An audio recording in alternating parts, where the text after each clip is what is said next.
Audio 5। पुस्तक मित्र भाव बढ़ाने की कला।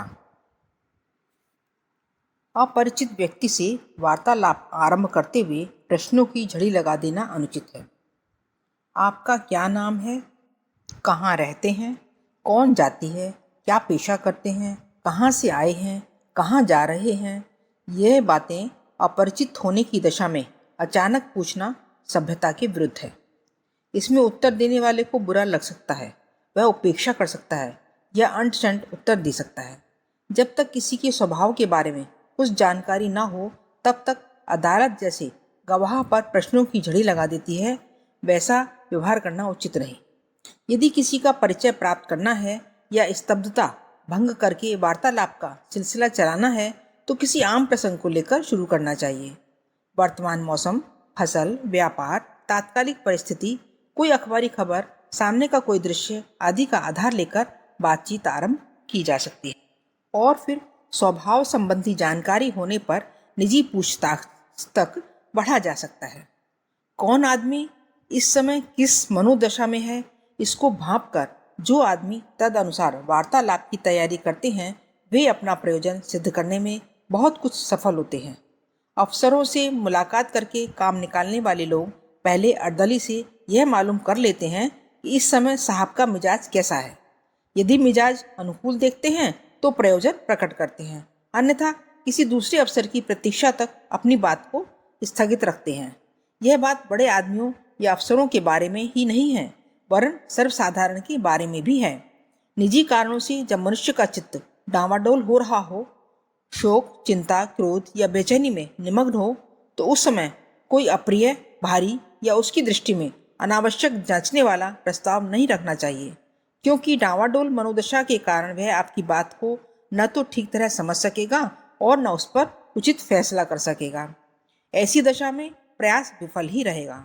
यदि उसी दशा में अपनी बात कहना आवश्यक हो, तो पहले उसकी विषम मनोस्थिति के प्रति सहानुभूति प्रकट कीजिए और ऐसे अवसर पर इच्छा न रहते हुए भी कहने की मजबूती प्रकट करने के उपरांत अपनी बात को कहिए। इस प्रकार के डांवाडोल स्वभाव के बारे में जब आप परोक्ष रूप से सावधान करा देते हैं, तो वह सजग हो जाता है और अपनी मन स्थिति पर काबू रखकर आपकी बात को सुनता समझता है। ऐसी दशा में किसी कदर अच्छे परिणाम की आशा की जा सकती है। अपनी निजी बातें सब किसी के सामने प्रकट मत करिए। जिनके कहने से अपनी मूर्खता, गलती, गुप्त जानकारी का पता चलता हो, वह बातें केवल निजी और विश्वसनीय मित्रों से ही कहने योग्य हैं। अनधिकारी और साधारण परिचय वाले व्यक्तियों तक वे बातें पहुँचें तो अपनी महत्ता घटती है, लघुता प्रकट करती है। आप अधिक कष्ट में हैं, अपमानित हुए हैं, घरेलू अनिष्टों से ग्रसित हैं, रुग्ण हैं, चिंतित हैं, तो उन बातों को उनके सामने न कहिए जो निवारण तो कर नहीं सकते वरन मजाक बनाते हैं। जिस प्रकार गढ़े धन को प्रसिद्ध कर देना ठीक नहीं, उसी प्रकार भावी योजनाओं को, गुप्त रहस्यों को, न कहने योग्य बातों को भी छिपा कर रखना चाहिए। जिसके पेट में बात नहीं पचती, उसे पोले बांस को छिछोरा समझकर गंभीर वार्तालाप में कोई शामिल नहीं करता। किसी कार्य व्यस्त आदमी से भेंट करनी हो तो अपने प्रयोजन को संक्षेप में कह दीजिए और उसी मर्यादा में बहस करके थोड़े समय में किसी निष्कर्ष पर पहुंच जाइए। संसार के कार्य व्यस्त महापुरुषों का समय बहुत मूल्यवान होता है। ये मुलाकात करने वालों को कुछ मिनटें ही दे सकते हैं। यदि सिलसिले से आवश्यक बातों को न करके बीच बीच में अप्रासंगिक और बेतरतीब बातें की जाएं, तो समय की बहुत बर्बादी होती है। समय निरर्थक बातों में चला जाता है और आवश्यक बातें अधूरी छूट जाती हैं। इसलिए कार्य व्यस्त आदमियों के पास मिलने जावें तो जो बातें कहनी है उनको क्रमबद्ध एक छोटे कागज पर नोट कर लीजिए और उन्हें उचित विस्तार के साथ जहाँ तक संभव हो संक्षेप में कह दीजिए। ऐसा करने से उनका बहुमूल्य समय व्यर्थ नष्ट नहीं होगा और आपको भी अधिक देर नहीं लगानी पड़ेगी। समय बचाने का सदैव ध्यान रखिए, क्योंकि समय ही संपत्ति है। यदि आपके पास फालतू वक्त है तो इसका अर्थ यह नहीं है कि दूसरों के पास भी वैसी ही फुर्सत है। आप ठलुए हैं तो दूसरों को ठलुआ मत समझिए। दूसरों का, खासकर कार्य व्यस्त लोगों का समय कम से कम बर्बाद कीजिए। उनका उतना ही समय लीजिए जितने में वे अनखने न लगें। उठ जाने के लिए संकेत न करने लगें। पत्र व्यवहार में भी ऐसा ही कीजिए। बहुत लंबी बेकार की बातों से भरी हुई चिट्ठियाँ उन लोगों को मत लिखिए जिनके पास बहुत काम रहता है। संक्षिप्त में प्रयोजन प्रकट करना यही लाभदायक तरीका है। अन्यथा बेकार के खर्रे बिना पढ़े मुद्दतों पड़े रहेंगे और उनका उत्तर न मिलने या विलंब से मिलने की अधिक संभावना रहेगी। मुस्कुराकर प्रसन्नता प्रकट करते हुए बातचीत करना एक बहुत ही आकर्षक ढंग है, जिसके द्वारा सुनने वाले का अनायास ही आपकी ओर खिंचाव होता है।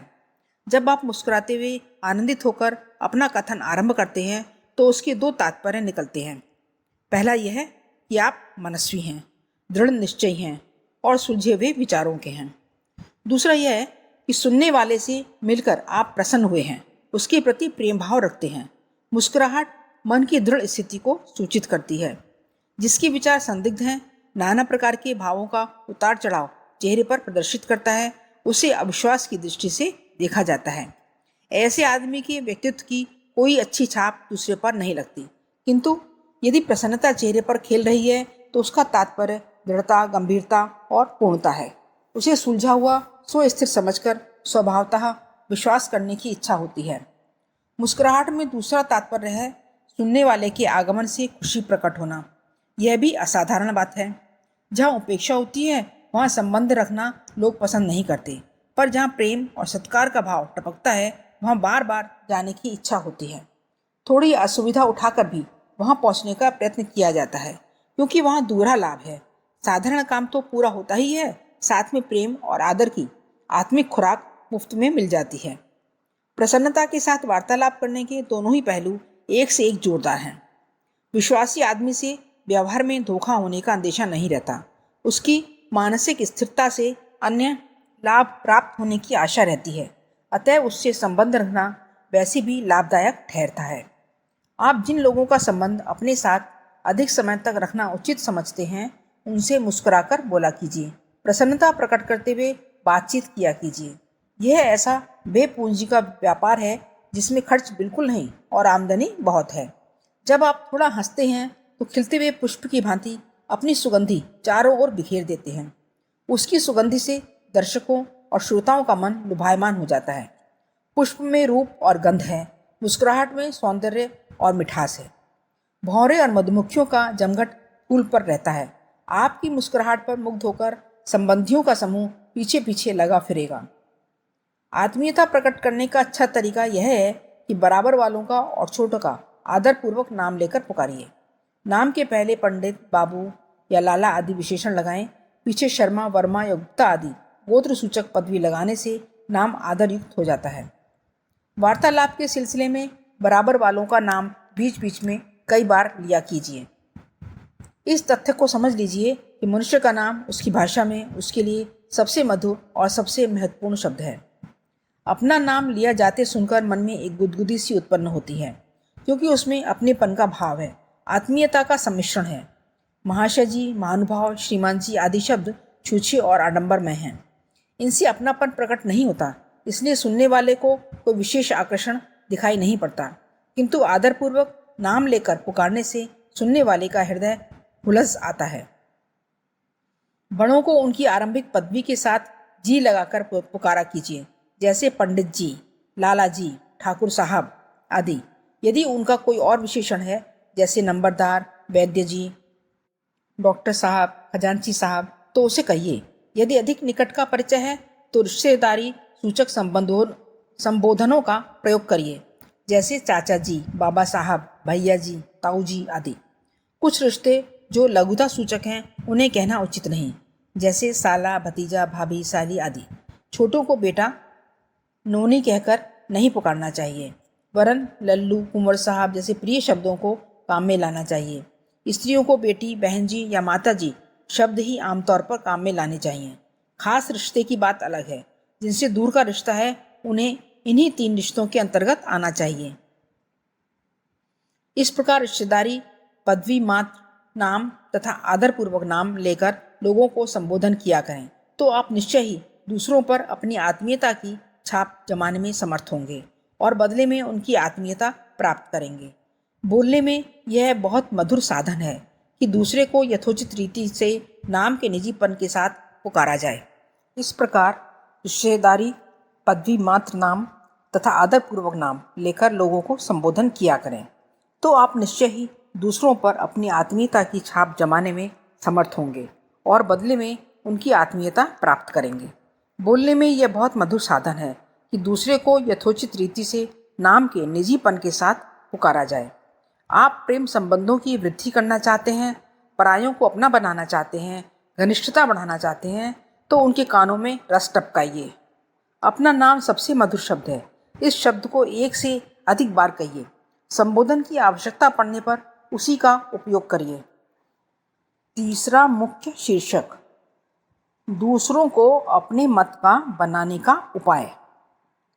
सबकी बुद्धि एक समान नहीं है। आत्मनिरीक्षण करने की, अपने आप को जांचने की योग्यता सब किसी में नहीं होती।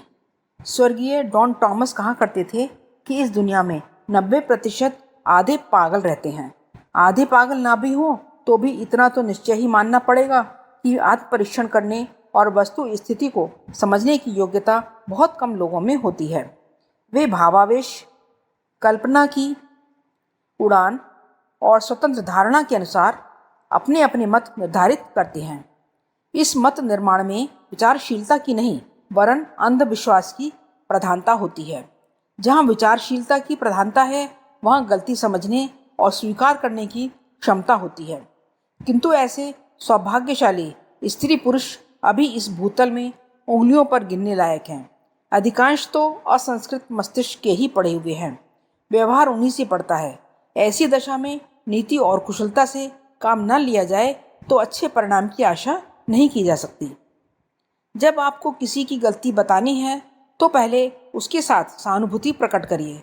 जिस स्थिति में वह गलती हुई, उस स्थिति की पेचीदगी के कारण वह वैसा करने को मजबूर हुआ, ऐसा प्रकट करिए। क्योंकि यदि जानबूझकर भी उसने गलती की है तो वैसा कहकर उसकी लोक लज्जा को नष्ट करना उचित नहीं, क्योंकि अपने को मूर्ख सिद्ध न होने देने के लिए वह दुराग्रह करेगा और गलती को गलती ही साबित न होने देगा। उल्टा दुराग्रह पूर्वक उसका समर्थन करेगा। लड़ झगड़कर आप अधिक से अधिक किसी को चुप कर सकते हैं, पर इससे वह उस बात को मानने के लिए मजबूर न हो जाएगा, वरन अपने अपमान का बदला लेने के लिए उसी पर अड़ बैठेगा। उस समय की परिस्थिति से मजबूर होकर दबाव से या अन्य कारणवश वैसा करना पड़ा होगा। ऐसा कहने से गलती को स्वीकार करना सरल हो जाता है। गलती बताकर अपनी बुद्धिमानी साबित की जा रही है, ऐसी आशंका भी उसके मन में मत उपजने दीजिए। जिस प्रकार की भूल उस आदमी से हुई है वैसी ही अन्य लोग भी करते हैं या कर चुके हैं। ऐसे उदाहरण बताने से गलती स्वीकार करने में उसे विशेष हिचकिचाहट नहीं होती। यदि आपसे स्वयं वैसी ही या उससे मिलती जुलती कोई भूल हुई है तो उसका उदाहरण देकर सुनने वाले को निश्चिंत कर सकते हैं कि उसको नीचा साबित करने के लिए यह बात नहीं कही जा रही है। आम लोगों के सामने इस प्रकार के वार्तालाप करने की अपेक्षा एकांत में करना अधिक उपयोगी है, क्योंकि वहाँ प्रतिष्ठा घटने की अधिक आशंका उसे नहीं रहती और सच्चाई की तह तक पहुँचने में किसी हद तक मार्ग सुगम हो जाता है। जिसने गलती की है उसे अपराधी या पापी कहा जा सकता है, पर ऐसा कहना हानिकर है, क्योंकि इससे उसके तामस स्वभावों को प्रोत्साहन मिलेगा। जब अपराधी, पापी, दुष्ट, दुरात्मा, मूर्ख, नालायक उसे साबित किया जा रहा है तो हो सकता है कि अपने सद्गुणों और सात्विक स्वभावों की संभावना पर अविश्वास करने लगे और निर्लज्जतापूर्वक दुर्बुद्धिग्रस्त लोगों की श्रेणी में खड़ा होकर अधिक नीचता पर उतर आए। इसलिए गलती को भूल के नाम से ही पुकारिए।